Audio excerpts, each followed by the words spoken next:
Assalamualaikum warahmatullahi wabarakatuh. Alhamdulillah, salatu wassalamu ala rasulillah, amma ba'd. Kaum muslimin yang dirahmati Allah subhanahu wa ta'ala, lagi-lagi kita masih membahas tentang klaim-klaim kedustaan dari sekumpul dan juga dari para mukibinnya sekumpul. Dan kita tahulah kaum muslimin ya, akidah orang-orang yang menjadi mukibinnya sekumpul ya, dan terkhusus akidahnya sekumpul itu pasti menolak akidah yang didakwahkan oleh orang-orang salafi. Ya, akidah para salafus soleh. Akidah para salafus soleh meyakini bahwa Allah subhanahu wa ta'ala itu ada di atas arsy. Ya, ada di atas arsy-nya seperti apa, terserah Allah subhanahu wa ta'ala. Kita nggak bisa bertanya bagaimana arsy-nya, bagaimana Allah-nya. Ya, nggak bisa kita bertanya seperti itu dan nggak akan pernah mendapatkan jawaban. Ya, kita hanya mengimani saja bahwa Allah subhanahu wa ta'ala ada di atas arsy. Begitu banyak ayat-ayat Al-Quran yang menyatakan Allah di atas arsy. Ya, alladzi khalaqas samawati wal ard fi sittati ayyam tsumma stawa 'alal arsy. Ya, dan banyaklah ayat-ayat yang menyatakan bahwa Allah di atas arsy. Ya. Kemudian Allah subhanahu wa ta'ala berfirman, ya, Al-Quran itu dikatakan kalamullah, perkataan Allah subhanahu wa ta'ala. Artinya Allah subhanahu wa ta'ala berkata, ya, mengatakan sesuatu berupa Al-Quran, ya, berupa wahyu Al-Quran. Itu firman Allah subhanahu wa ta'ala, perkataan Allah subhanahu wa ta'ala. Dan jelas Al-Quran berbahasa Arab. Artinya Allah subhanahu wa ta'ala ketika menyampaikan Al-Quran kepada Jibril untuk disampaikan kepada Muhammad SAW menggunakan bahasa Arab. Ya. Tapi kalau orang-orang yang akidahnya menentang akidah orang-orang yang mendakwahkan akidah salaf, ya, mereka menentang yang seperti itu. Mereka mengatakan Allah tidak bertempat. Tidak bertempat, karena kalau bertempat artinya butuh tempat. Ya. Allah di atas arsy, artinya Allah butuh arsy. Itu menurut akal dan pikiran mereka. Ya, padahal Allah di atas arsy nggak mesti butuh arsy. Seperti langit yang ada di atas bumi. Ya, langit nggak butuh sama bumi. Ya, nggak butuh sama bumi. Ya, begitu juga dengan akidah mereka mengatakan bahwa Al-Quran itu ya makhluk. Al-Quran bukan makhluk, tapi Al-Quran itu makhluk, kata dia. Ya, kata orang-orang yang akidahnya tidak sesuai dengan akidah yang didakwahkan oleh orang-orang salafi, ya, yang mendakwahkan akidah para salafus soleh. Mereka mengatakan Al-Quran yang disebut kalamullah itu adalah kalam azali, ya, bila sautin wala harfin, ya, kalam azali yang tidak pakai suara, tidak pakai huruf, tidak pakai bahasa. Ya, karena yang pakai suara, pakai huruf, pakai bahasa itu makhluk. Ya, sehingga mereka mengatakan Al-Quran ini, ya, kalamullah, akan tetapi dia makhluk karena sudah menggunakan huruf, menggunakan bahasa, ya, menggunakan suara.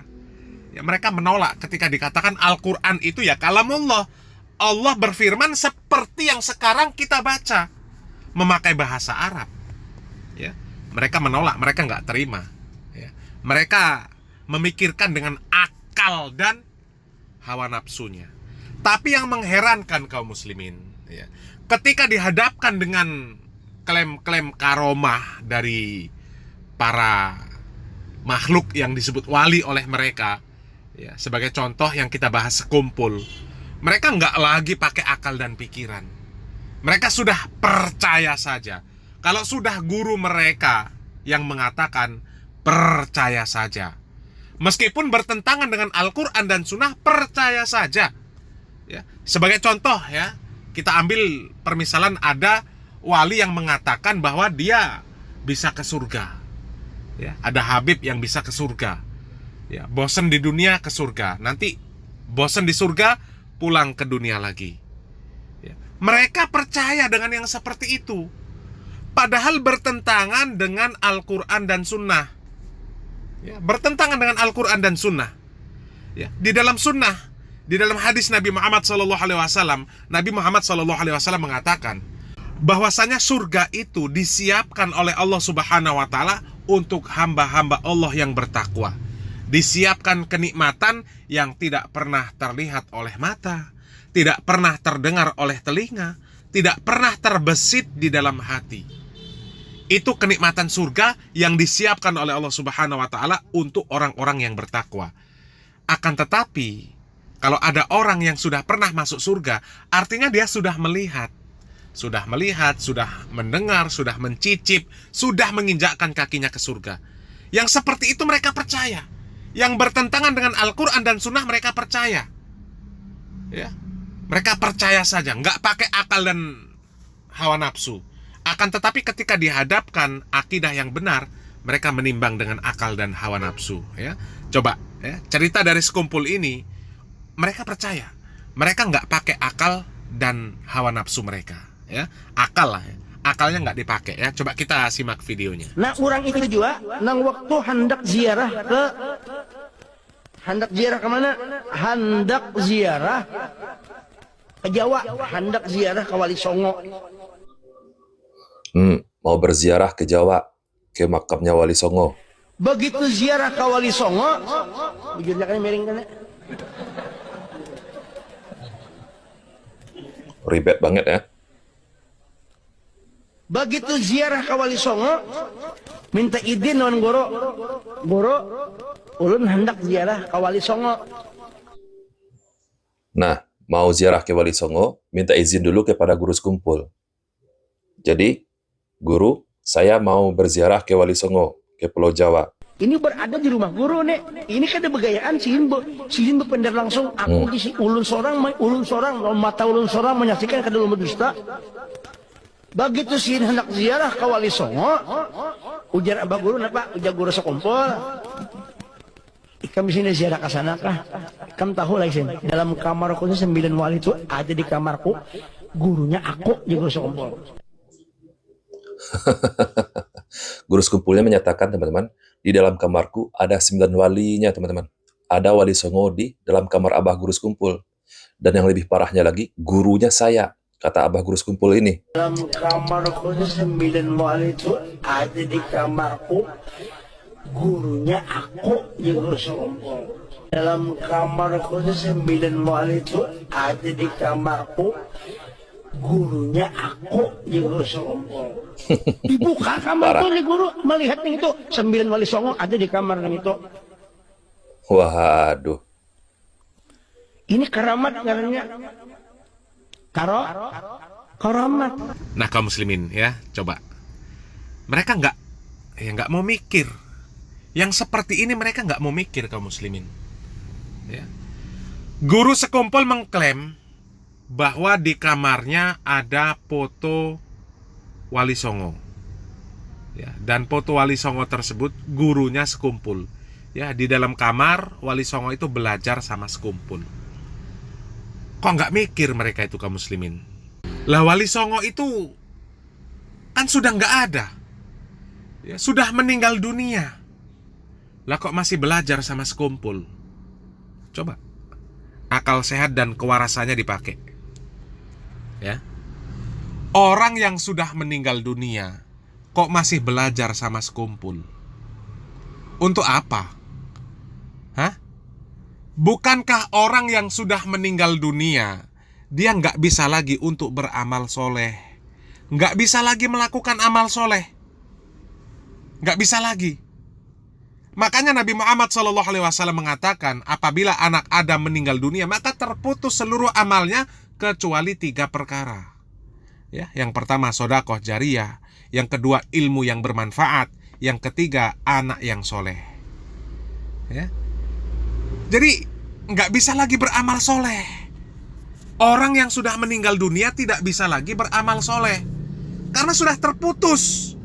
Dan kematian itu adalah pintu gerbang untuk menuai seluruh apa yang kita amalkan, kita usahakan ketika di dunia. Ini Wali Songo yang sudah meninggal dunia kembali ke dunia untuk belajar sama sekumpul. Ya Allah. Ya.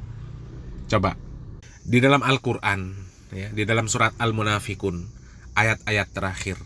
Allah Subhanahu wa taala mengatakan, wa anfiqu mimma razaqnakum min qabli ayyatiya ahadakumul maut fayaqula rabbi laula akhartani ila ajalin qarib fa asaddaqa wa akum minas solihin. Kemudian apa kata Allah Subhanahu wa taala? Wala yuakhirallahu nafsan idza jaa ajaluha wallahu khabirum bima ta'malun. Coba ya. Orang kalau sudah meninggal dunia nggak bisa lagi beramal soleh, ya, nggak bisa lagi. Lah ini Wali Songo sudah meninggal dunia, ya nggak tahu jaraknya berapa ratus tahun dengan Sekumpul. Kok kembali ke dunia belajar sama Sekumpul? Belajar apa? Ini kan jelas klaim-klaim dusta. Ya, kita pakai logika lah. Nggak akan mungkin orang yang sudah meninggal dunia, apalagi meninggal dunia ratusan tahun yang lalu, tiba-tiba belajar dengan orang yang hidup sekarang. Itu kan nggak mungkin, ya. Tapi para pendukung Sekumpul akan mengatakan, ya, demi membenarkan, ya, apa saja kalau Allah Subhanahu wa taala menghendaki, ya bisa. Tapi ketika mereka dihadapkan dengan dalil Allah di atas arsy, ya, Allah berfirman dengan menggunakan bahasa Arab, ya, Allah Subhanahu wa taala turun ke langit dunia, mereka nggak percaya. Nggak keluar perkataan dari mereka kalau Allah Subhanahu wa taala menghendaki, apapun bisa. Jangankan Allah turun ke langit dunia, turun ke rumah saya, kalau Allah Subhanahu wa taala menghendaki, Allah bisa. Ya, nggak keluar yang seperti itu.